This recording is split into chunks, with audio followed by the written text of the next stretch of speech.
Channel of Vadodara. Vadodara શહેરના નિઝામપુરા વિસ્તારમાં નવયુવક મંડળ દ્વારા ગણેશજીની આગમન યાત્રા ધામધૂમથી યોજવામાં આવી હતી. પેન્શનપુરા પટેલ ચોક ખાતે ગણેશજીની સ્થાપના કરવામાં આવી છે.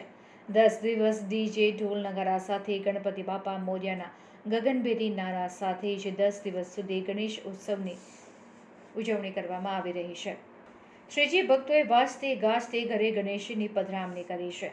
ત્યારે નિઝામપુરા નવયુવક મંડળ સ્થિત શ્રી નવયુવક મંડળના યુવાનો તેમજ બાળકો અને મહિલાઓએ ઢોલ નગારાના નાદ સાથે શ્રીજીની આગમન યાત્રા યોજીને ભરતજી ચૌહાણ, નીતિન તડવી, હસમુખભાઈ, આશીષ સોલંકી, સંજુ રાજપૂત,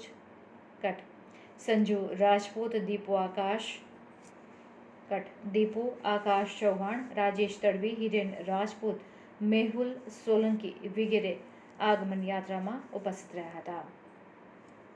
અમે છેલ્લા 25 થી 30 વર્ષથી આ ગણપતિનું આયોજન કરીએ છીએ અને અમે દર વર્ષે અહીંયા ભગવા ચોકથી લઈને પેન્શનપુરા પટેલ ચોકમાં જ્યાં ગણપતિનું સ્થાપના કરીએ છીએ ત્યાં અમે લઈ જઈએ છીએ અને દર વર્ષની અલગ અલગ મૂર્તિનું પ્રતિષ્ઠા અલગ રીતનું હોય છે. દર રીતે ડેકોરેશન અલગ હોય છે અમારે ત્યાં અને ખૂબ જ સારી રીતે જોરો ઉલ્લાસથી અમે આ ગણપતિનું આયોજન કરીએ છીએ.